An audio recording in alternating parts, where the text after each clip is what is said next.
प्रिय बंधुओं, आत्मा किसी का सुख दुख नहीं करता।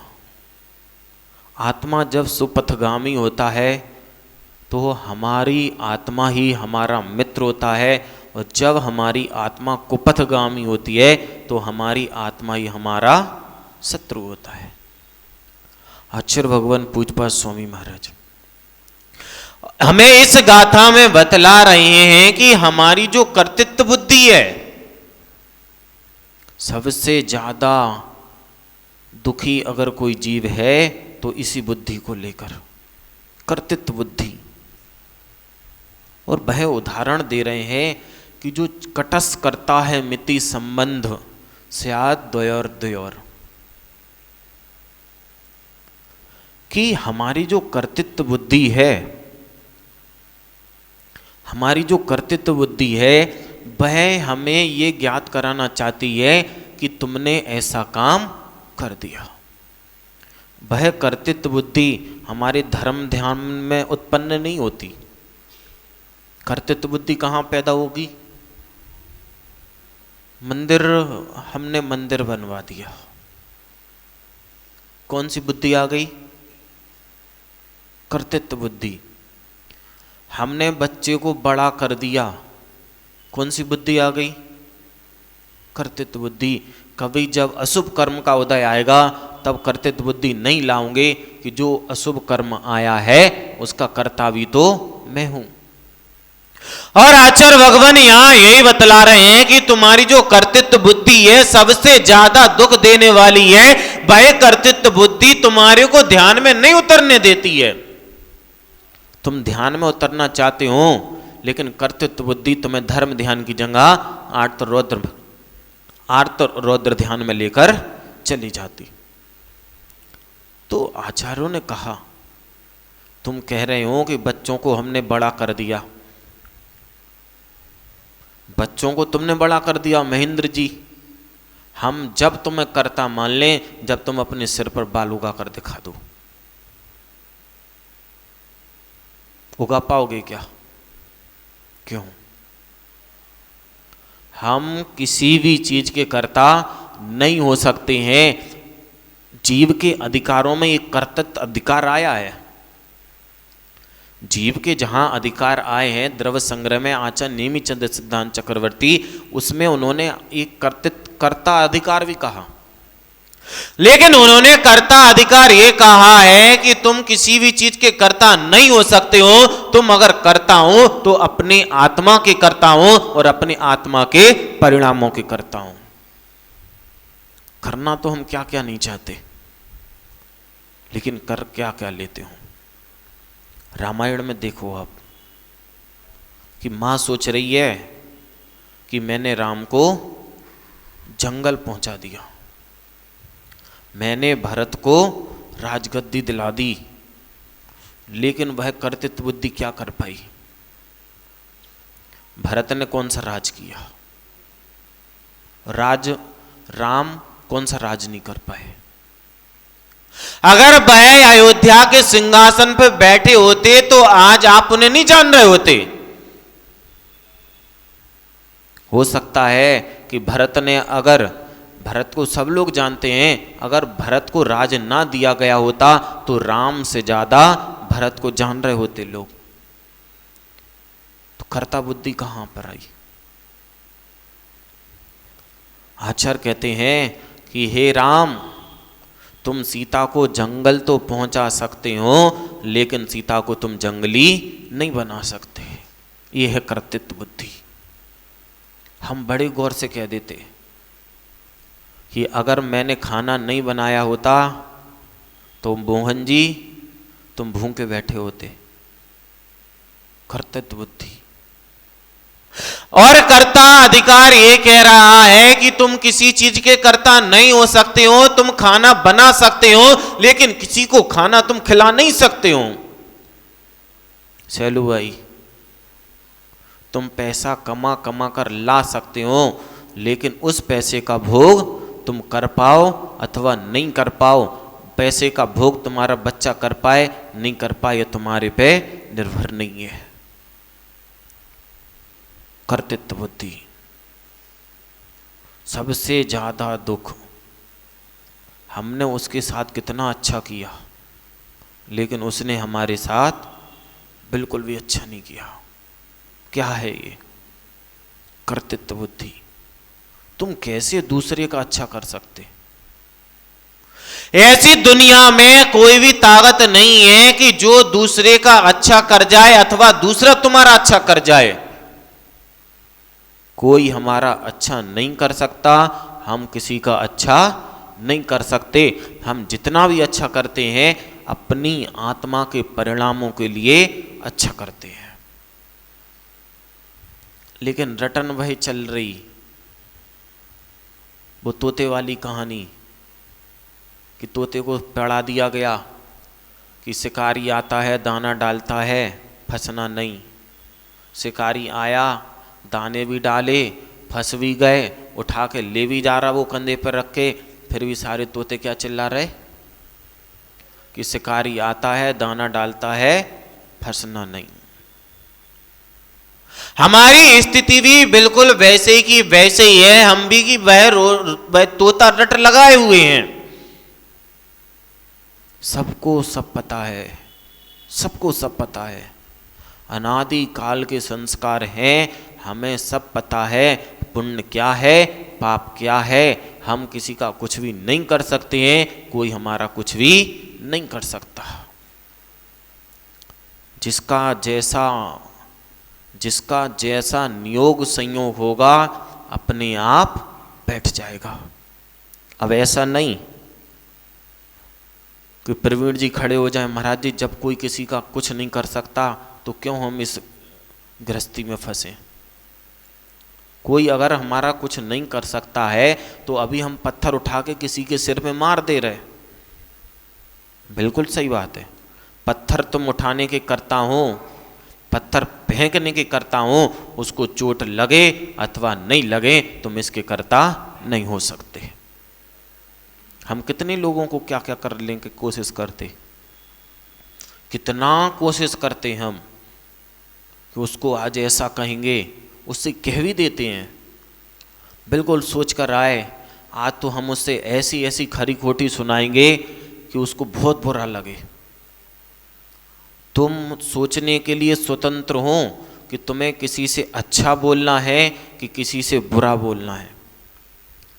तुम कहने के लिए स्वतंत्र हो, तुम दूसरे से अच्छा भी बोल सकते हो, तुम दूसरे से बुरा भी बोल सकते हो, लेकिन तुम इसके करता नहीं हो कि तुम्हारा सोचना, तुम्हारा बोलना उसको अच्छा लगता है कि बुरा लगता है। कभी कभी ऐसा भी होता है कि कोई व्यक्ति आ रहा बड़े गुस्से में है, और मेरे साथ तो अक्सर ऐसा हो जाता।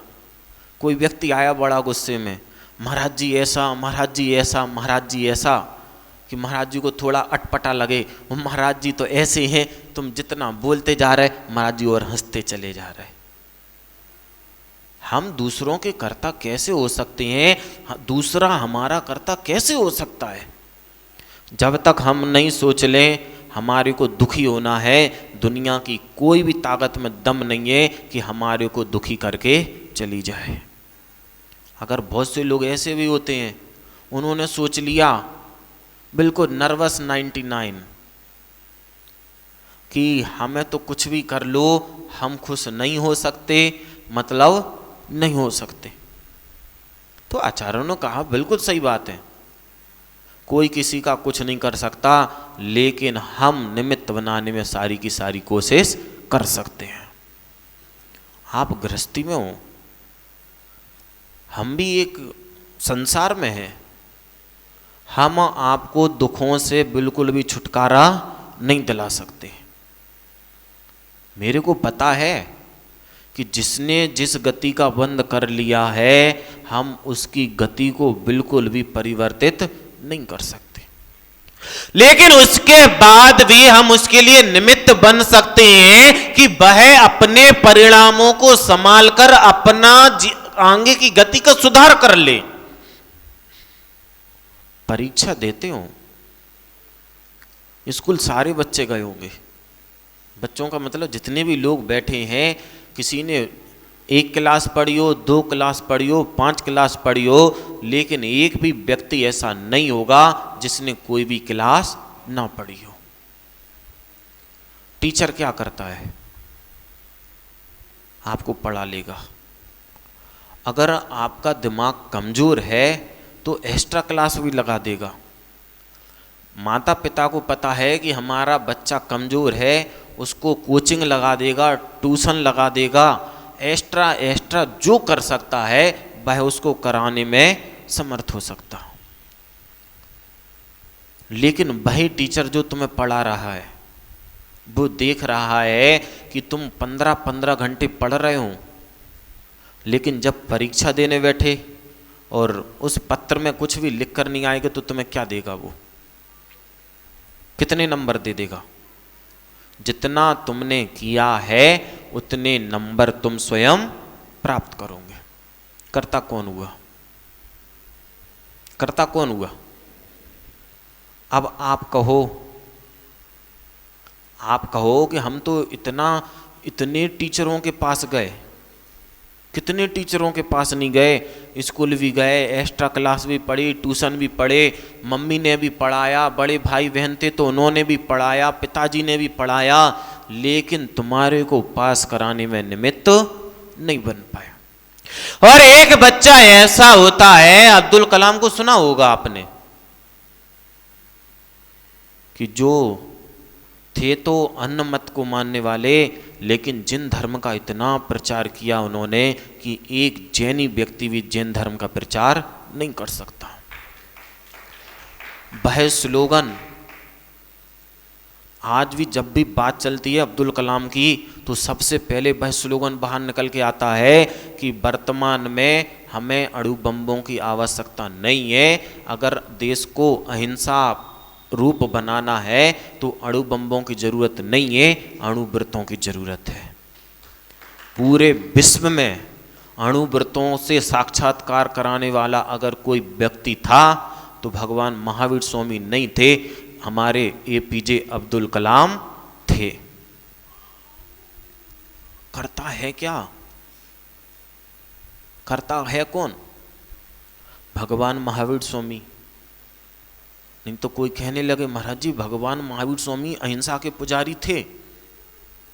वो अहिंसा के पुजारी थे, वह सिर्फ कहते थे, करके नहीं दिखला सकते थे। और कुछ व्यक्ति ऐसे हुए हैं जिनके व्यक्तित्व ने कहा भी है, करके भी दिखाया है, और करवाने में वह निमित्त भी बने हैं। अहिंसा के पुजारी कौन थे? अहिंसा के पुजारी कौन थे? महात्मा गांधी, कि जिन्होंने पालन सबने भगवान महावीर स्वामी के पदचिन्हों का किया, लेकिन अलग किसकी जलाई? जिन शासन की। आगम कहता है हम किसी के कर्ता नहीं हो सकते हैं। जब आपने संस्कृत पढ़ी होगी तो उसमें कारक प्रकरण आता है। मुख्य 2 चीजें होती हैं, कर्ता और कर्म। कभी भी हो, हमें अगर 2 आंखें मिली हैं तो उन 2 आंखें इसलिए मिली हैं कि एक आंख से कर्ता को देखते रहो, एक आंख से कर्म को देखते रहो। कर्ता ने कर्म को, मां ने मुझको खाना दिया, पिता ने मां को पैसे दिए। कर्ता और कर्म। कोई भी चीज कर्ता तो करेगा, लेकिन किसकी दम पे करेगा? कर्म की दम पे। आपने भोजन को ग्रहण किया, कर्ता ने कर्म को ग्रहण किया। और आचार्य कहते हैं कि कर्ता पे तुम दृष्टि रखते हो, कर्म पे दृष्टि रखते हो, लेकिन कर्ता पे पहले दृष्टि रखनी है कि कर्म पे पहले रखनी है? किस पे पहले दृष्टि रखोगे? खाना खाओगे, खाना खिलाओगे, किसको खिलाओगे? जब तक कर्ता नहीं होगा कर्म कुछ भी नहीं हो सकता। आप तो सोच के आए हो कि आज मंदिर में दान देना है, तो दान तो देना है, लेकिन लेने वाला नहीं होगा तो तुम दान नहीं कर पाओगे। कोई सोच रहा है कि हमें तो ये चीज देनी है, आप सोच रहे हो कि मेरे को ये चीज चाहिए है, लेकिन जब तक देने वाला नहीं होगा, जब तक लेने वाला नहीं होगा, उस कार्य की संपादन यानी कि कार्य की पूर्णता नहीं हो सकती। और आचार्य भगवान इस गाथा में हमें कर्तृत्व बुद्धि ही समझा रहे हैं कि हम किसी भी चीज के कर्ता नहीं हैं, लेकिन साथ में उन्होंने ये भी कह दिया कर्म सुनते आप हो, लेकिन आज जो कर्म है, कल वह जो कर्म बना था आज के लिए, वो बना क्या था, क्या बना था? गहराई में समझने का प्रयास करो आप। कर्ता और कर्म आपने समझ लिया, आधे से ज्यादा दुखों से आप बिल्कुल छुटकारा पा लिए। आज हमारा जो कर्म है, जिसको हम कह रहे हैं कि हम भोजन को ग्रहण करते हैं, लेकिन जो कर्म बना है वह बना कैसे है? जितने भी कर्म बन के आते हैं कर्ता के द्वारा ही निष्पादित होते हैं।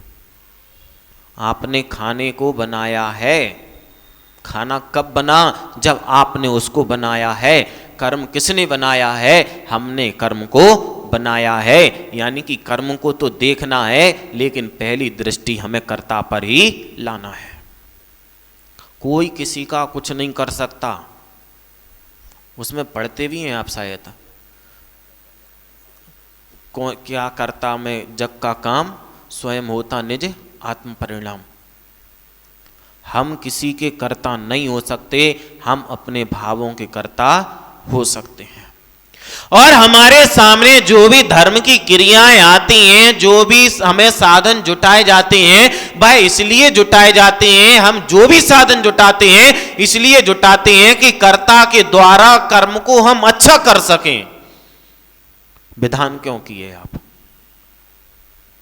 आप में बिल्कुल भी ताकत नहीं है आप विधान कर सको। आप में बिल्कुल भी ताकत नहीं है कि विधि के विधान को आप बदल सको, लेकिन फिर भी वह विधि का विधान है क्या?